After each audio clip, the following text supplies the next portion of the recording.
নমস্কাৰ বন্ধুসকল, সুন্দৰ কথা, সুন্দৰ খবৰ। আজি প্ৰথম আমি খেতি আৰম্ভৰ কাৰণে নগুজ লগাইছোঁ আৰু আমাৰ ভতিজা আৰু মা আছে। ইতিমধ্যে আজি আমাৰ ভতিজাৰে বোলে এবাৰ ৰাখিটো ভাল, প্ৰথম গুজ লোৱাৰ বাবে, আৰু ভতিজাই প্ৰথম আমাৰ কৰ্মভাগ আৰম্ভ কৰিছে। দেখিছে সুন্দৰকৈ, আৰু কণমানি ছোৱালী এয়া আমাৰ মায়ে শিকাই গৈছে আৰু কৰি গৈছে। আৰু আমি খেতি কৰিছিলোঁ এই ঠাইত, আৰু এই খেতি কৰা ঠাইতে আপোনালোকক দেখুৱাইছোঁ। এই ঠাইতে আমি প্ৰথম নগুজ ভাগ আজি লৈছোঁ, আৰু আমি কেনেধৰণে আজি এই নগুজ ভাগ লওঁতে কিমান ৰোৱনী আহে আৰু আমি কেনেধৰণে ফূৰ্তিৰ মাজে পাৰ কৰাওঁ, সকলোবিলাক ভিডিঅ'টোৰ যোগে দেখুৱাই যাম। আৰু স্পেচিয়েলটো হ'ল কি খানা আছে সেয়াও মই পৰ্যায়ক্ৰমে দেখুৱাই যাম। গতিকে আপোনালোকে ভিডিঅ'টো কণ্টিনিউ চাই থাকিব, আৰু ভিডিঅ'টো চাই কেনে পালে নিশ্চয় আপোনালোকে জনাব। আৰু মই পুনৰবাৰ দেখুৱাই দিছোঁ আমাৰ এই কণমানিগৰাকী এয়া সুন্দৰকৈ ৰোৱা হৈছে। ক'তো ৰোৱা ৰুব জানিছা নাই? আজি কি খানা আছে কৈ দিয়া আমাৰ ভিউৱাৰসকলক। কি খানা আছে কৈ দিয়া। হাঁহ আছে নাই? হাঁহ এটা আৰু ব্ৰইলাৰ আছে।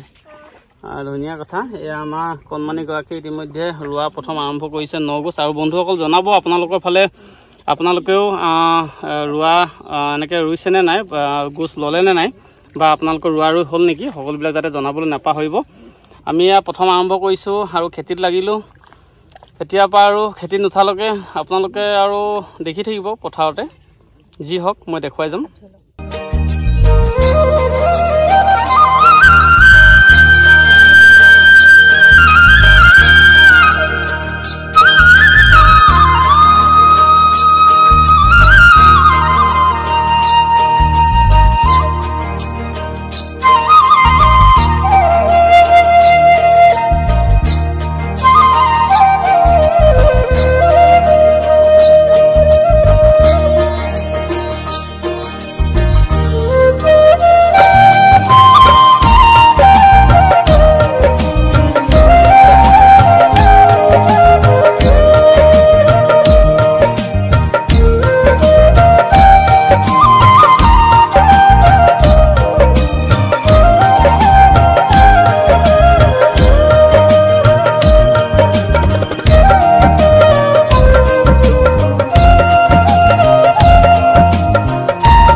আৰু বন্ধুসকল দেখিছে ইতিমধ্যে আমাৰ ৰোৱনীসকলে পথাৰত ৰুই আছে সুন্দৰকৈ, আৰু তাকে অলপমান মনটো বেয়া লাগি আছে। মোৰ জানমণিগৰাকী অহা হ'লে বেছি ভাল লাগিলেহেঁতেন, ওচৰতে বহি লৈ চাহ ধুনীয়াকৈ জলপান দিলেহেঁতেন, কিন্তু উপায় নাই আৰু মাকৰ ঘৰতে আছে যেতিয়া, হ'ব আৰু যিয়ে নহওক। তথাপিতো আৰু মনৰ দুখে সুখে আজি প্ৰথম নভুৰি ভাগ এনেধৰণে আমি আগবঢ়াইছোঁ। আৰু আমাৰ ৰোৱনী ইটো ছাইডেও আছে, আমি দেখুৱাইছোঁ আৰু এনেকৈ গৈ। গতিকে আপোনালোকে চাওক ভিডিঅ'টো, আমাৰ ৰোৱনীসকলে কেনেকৈ ৰুইছে। অকণমান যদি ৰোৱাখিনি আমি দেখুৱাই দিছোঁ বন্ধুসকলক। আৰু এনেধৰণে মানে পৰ্যায়ক্ৰমৰ কঠীয়া যিহেতু, সেইটো কাৰণে কমকৈ দিয়া হৈছে, দেখিছেনে। আৰু আপোনালোকক দেখুৱাইছোঁ চাঙৰ তলত ৰোৱা হৈছে। এই চাংখনে আমি খেতি কৰা যিহেতু ভিডিঅ' দিছিলোঁ মই, আৰু সেই খেতি কৰা যিহেতু আমি বাম খেতি কৰিছিলোঁ জিকা কেৰেলা আদি কৰি, সেই খেতি কৰা তলতে আমি প্ৰথম এয়া নভুৰি ভাগ ৰুইছোঁ। দেখিছে বহুত এটা সুন্দৰ পৰিৱেশ। আৰু বন্ধুসকলে জনাবলৈ নাপাহৰিব যে আপোনালোকৰ ফালেও নভুৰি কৰ্মভাগ কৰা হ'লনে নাই, ৰুইছেনে নাই। আৰু আমাৰ ইয়াত প্ৰথম ৰুইছোঁ, আৰু নে আপোনালোকৰ ফালে খেতি উঠিলে নেকি সেইটোও জনাব, বা আপোনালোকে ৰুই আছেনে নাই। আৰু বন্ধুসকলক দেখুৱাইছোঁ একদম, এনেও মই মানুহটো কোলা আপোনালোকে জানে, আৰু তাতে একদম বহুত ৰ'দত কাম কৰি আছোঁ। আৰু দেখিছে অৱস্থা একেবাৰে কি ন, দেখিলে বেয়া লগা অৱস্থা। যদি কেনেবাকৈ যদি আন্ধাৰত থাকোঁ মোক ধৰিবই নোৱাৰিব এনেকুৱা হৈ গৈছে ৰ'দত দেখিছে অৱস্থা চাওক আৰু আমাৰ এই ৰোৱনীসকল ইতিমধ্যে আহিছে ঠাণ্ডা পানী খাবলৈ দেই চাহ পানী খাবলৈ এতিয়াও হোৱা নাই ইয়াত যদি কোনোবা জানমণি ক'ৰবাত আছে আহে যদি আহিব আৰু জানমণি নাই কেনচেল হ'ব জানমণি নাই ঘৰত আছে মই কৈছোঁ ইতিমধ্যে কেনেকুৱা লাগিছে আজি প্ৰথম ৰুইছানে নে ইয়াৰ আগত তেনেকৈ ৰুইছিলা কাৰোবাৰ প্ৰথম আহিছা কেনেকুৱা লাগিছে আজি ৰুই ভাল লাগিছে ৰুব নেজানো হাঁহৰ আশাত আহিছে আকৌ মনে মনে কৈছে তাক নক'ব হাঁহৰ আশাত আৰু আমাৰ নবৌসকল আছে নবৌ আৰু এইপিনে আমাৰ নবৌ খুৰীসকলে আহিছে আৰু আজি হাঁহৰ মোৱা খুৱাম বুলি ইতিমধ্যে কৈ আছোঁ আৰু হাঁহৰ মোৱা খোৱা মানে কথাটো কৈ আছোঁ কিন্তু কি ওলাই নাজানো আৰু এতিয়ালৈকে যিটো সঁচা সেইটো মই জানো কিন্তু কৈ নিদিওঁ নহ'লে আকৌ তেওঁলোকৰ ৰুওঁতে অকণমান খেলি মেলি কৰিব পাৰে নহয় সেইটো কাৰণে মুঠতে হাঁহৰ মোৱা বুলি কয় সকলোকে আৰু এনেধৰণে মই বুদ্ধি কৰি ৰুৱাই আছোঁ দেই আৰু যিমানে হাঁহৰ মোৱা আৰু টেঙা কোমোৰা বুলি কৈ দিয়া হয় নহয় তেওঁলোকৰ ৰোৱা বস্তু বেছি সোনকালে ৰুৱে আৰু সেইটো কাৰণে সেইটো বুদ্ধি কৰি আছোঁ মই আৰু বন্ধুসকলে এইটো পাৰ্টত ৰৈ আছে আমাৰ খুৰীহঁতে আৰু কেনেকুৱা লাগিছে খুৰী আজি প্ৰথম ৰোৱা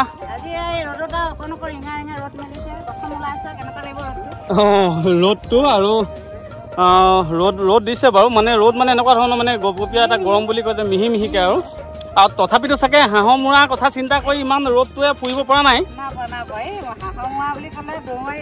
হাঁহৰ মোৱা বুলি ক'লে দৌৰ মাৰি আহে আৰু আমাৰ খুৰীহঁতক দেখুৱালোৱে সুন্দৰকৈ ৰুই আছে আৰু হেয়াৰ এটা পাৰ্ট আপোনালোকক দেখুৱালোৱে আজি নভুই আৰু আমাৰ এয়াৰ এটা পাৰ্ট দুটা পাৰ্টত ইতিমধ্যে ৰুবলৈ দিয়া হৈছে আৰু সুন্দৰকৈ আৰু ইয়াৰ পাছৰ পৰ্যায়খিনিত মই ৰোৱনীসকলক যেনেধৰণে কৈ আছোঁ হাঁহৰ মাংস হাঁহ মোৰা খুৱাম টেঙা কোমোৰাৰ লগত বুলি আৰু সেইটো হয়নে নহয় মই পাছত জনাই আছোঁ আৰু দেখুৱাম আৰু তেতিয়া আমাৰ ৰোৱনীসকলক কি ৰিয়েকশ্যন হয় সেইটো দেখুৱাম বন্ধুসকল আপোনালোকে ভিডিঅ'টো কণ্টিনিউ চাব সুন্দৰকৈ চাব আৰু মোক মৰম দিব বুলি আশা ৰাখোঁ ইতিমধ্যে আমাৰ ৰোৱনীসকললৈ ভাত আনিলোঁ আৰু মিছা কথা ক'লে কিডাল হ'ব হাঁহ নহয় ব্ৰইলাৰ আৰু আমাৰ ৰোৱনীসকলে ইতিমধ্যে ভাত খাই আছে অকণমানকৈ তেওঁলোকক দেখুৱাই দিছোঁ আৰু তেওঁলোকে কৈছে এতিয়া মই ঠগিলোঁ বুলি আচলতে সেইটো কথা নহয় হাঁহো অনা হৈছিলে কিন্তু মৰা কৰা মানুহ নাই যে সেইটো কাৰণে অকণমান অসুবিধা হয় আৰু মইতো হাঁহ বা এনেকৈ মাছ মাংস তেনেধৰণে নাখাওঁৱেই আৰু বা নেমাৰোঁ আৰু বেলেগ মানুহ বিচাৰিবলগীয়া হয় ব্ৰইলাৰটো য'ৰ পৰা আনিছিলোঁ তাতে মৰাই আনিছোঁ গতিকে তেনেধৰণে আৰু গতিকে আজি নভুই বুলি এনেধৰণে সকলো লগত ধান ধেমালি কৰি এনেধৰণে আজি নভুই ভাগ আমি মানে কঠীয়া আগ লগালোঁ আৰু বন্ধুসকল আমাৰ আজি নভুই ৰোৱা ভিডিঅ'টো ইমানেই আছিলে মোৰ সকলোবিলাক পৰিৱেশ মই দেখালোঁ গতিকে ভিডিঅ'টো চাই কেনে পালে নিশ্চয় জনাব মই ভাবিলোঁ যে আমি যিহেতু খেতিয়কৰ ল'ৰা খেতিৰ প্ৰথম আৰম্ভণিটো এটা ভাল দিন আৰু সেই ভাল দিনটোৰ ভাল পৰিৱেশ কিছু দেখুৱাবৰ কাৰণে আপোনালোকক চেষ্টা কৰিলোঁ গতিকে ভিডিঅ'টো চাই কেনে পালে নিশ্চয় জনাব আৰু মই জনালোৱে অলপ আগত আপোনালোকক কৈছিলোঁৱে যে আপোনালোকৰ ফালেও ৰোৱা হৈছেনে নাই সেইটো জনাব আৰু সঁচাকৈ এইখিনিতে এটা বৰ দুখ লগা কথা মই দুখ লগা এটা পৰিৱেশ হৈছে যিহেতু খেতিয়ক সকলোৱে খেতি কৰি তেনেধৰণে জীৱন যাপন কৰা যিসকল ব্যক্তি আছিলে আমাৰ মাজুলীয়ে হওক বা অন্যান্য যিকোনো অঞ্চলৰ এতিয়া বান পৰিস্থিতিয়ে যিটো বানপানীৰ কাৰণে বহুত এটা বেয়া পৰিৱেশ সৃষ্টি হৈছে বেয়া পৰিৱেশৰ সন্মুখীন হ'বলগীয়া আছে কিছুমানৰ ঘৰ খেতি বাতি সকলো নষ্ট হয় নিজৰ মানুহো হেৰুৱাবলগীয়া হৈছে গতিকে সেই সকলোলৈ সঁচাকৈ আমি শোক প্ৰকাশ কৰিছোঁ তেওঁলোকেও খেতিয়ক যিহেতু তেওঁলোকৰ এটা প্ৰত্যেক বছৰে খেতি কৰাৰ এটা হেঁপাহ থাকে প্ৰত্যেক বছৰে খেতি কৰি তেওঁলোকে ঘৰখনৰ পোহপাল দিয়ে গতিকে সেইসকল খেতিয়কৰ যাতে আপোনালোকেও সহায় সহযোগ কৰিব এইটো কাৰণে কৈছোঁ আমি প্ৰত্যেক বছৰে আমাৰ ফালৰ পৰাও যিহেতু আমাৰ যেতিয়া খেতি বাতি সামৰি কঠীয়াবিলাক থাকে সেই কঠীয়াবিলাক আমি তেওঁলোকলৈ প্ৰেৰণ কৰোঁ তেনেধৰণে গাড়ী আহিছিল ইয়াৰ আগৰ বছৰো আৰু সেই গাড়ীতে যিসকলে আমি কঠীয়াখিনিক যাতে আপোনালোকে কঠীয়া ৰুই শেষ হোৱাৰ পাছত যাতে আপোনালোকে গৰু ছাগলীক নোখোৱাব কিয়নো গৰু ছাগলীতকৈ মানুহখিনিৰ জীৱনটো বেছি মূল্য আছে গতিকে তেওঁলোকেও যিহেতু পলস পেলাই থৈ যাব আৰু তেওঁলোকেও কঠীয়া পাৰিছিলে, সেই কঠীয়াবোৰতো সম্পূৰ্ণ নষ্ট হৈছে, নিজৰ মাটি বাৰীয়ে চিন-চাম নোহোৱা হৈছে।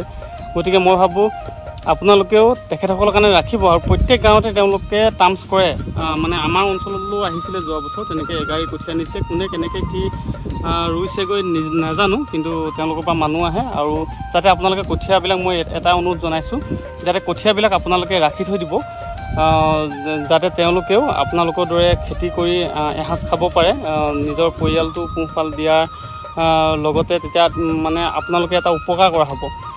বানপানীয়ে যিহেতু সকলো সৰ্বহাৰা কৰি পেলাইছে, সৰ্বস্ত তেওঁলোকৰ নাইকিয়া কৰি পেলাইছে। আমি যদি প্ৰত্যেকে যদি আমি এনেও খেতিয়কে আমি সদায় কি কৰোঁ, আমাৰ নিজৰ খেতিৰ জোখাৰে তাৰ উপৰিও আমি কি কৰোঁ, কঠীয়াবিলাক আমি পাৰোঁ বেছিকৈ। আৰু সেই বেছি কঠীয়াখিনি যাতে আমি গৰু ছাগলীক নোখোৱাই, যাতে তেওঁলোকলৈ আপোনালোকে কিছুদিন হ'লেও ৰাখিব। কিয়নো এতিয়া বান পৰিস্থিতি বহুত বেয়া হৈ আছে, যাতে ইয়াৰ পাছত মানে ভাদ আহিন মাহত হ'লেও তেওঁলোকে আহি নিয়েহি। আমাৰ তেনেকুৱা হৈছে যোৱা বছৰ। গতিকে তেনেকৈ ৰাখিব বুলি ভাবিছোঁ। আমিও যিমান পাৰোঁ আমাৰ নিজৰ কাৰণে আমি ৰুই যাম, আৰু তাৰ পাছত যিখিনি থাকিব তেওঁলোকলৈ আমি ৰাখিম। গতিকে মাজুলীৰ পৰা যিসকলে চাই আছে তেওঁলোকে অনুগ্ৰহ কৰি আমাক টাৰ্মছ এটা কৰিব। আমি যদি আমাৰ কঠীয়া থাকে এই অঞ্চলটোত মই ৰাখিম, সকলোকে কথাটো জনাম। আৰু ভিডিঅ'টোৰ যোগেদিও জনাইছোঁ, আমাৰ যিসকলে আমাৰ গ্ৰাম্য অঞ্চলৰ আমাৰ স্থানীয় যিসকল লোক আছে তেওঁলোকে যাতে কঠীয়াখিনি গৰু ছাগলী নোখোৱাই ৰাখে। আৰু বন্ধুসকলে যিসকলে চাই আছে তেওঁলোকেও যাতে কঠীয়াখিনি ৰাখে। মাজুলীৰ পৰা বা ধেমাজিৰ পৰা এনেধৰণে গাড়ী আহিবই, আৰু যাতে তেওঁলোকক আপোনালোকে পইচা দি বা কিবা সাহাৰ্য দি একো সহায় কৰিব নোৱাৰিলেও যাতে তেওঁলোকে খেতিডৰা ৰুই তেওঁলোকে বছৰটোৰ কাৰণে সমল গোটাই ল'ব পাৰে, খাদ্য গোটাই ল'ব পাৰে। গতিকে সেইটোৱে শেষত অনুৰোধ জনালোঁ। আপোনালোকক পুনৰবাৰ NB Assam 87 ইউটিউব চেনেলৰ তৰফৰ পৰা বহুত বহুত ধন্যবাদ জনাই, মৰম জনাই মোৰ ভিডিঅ'টো ইমানতে সামৰিছোঁ। ধন্যবাদ। জয় অসম।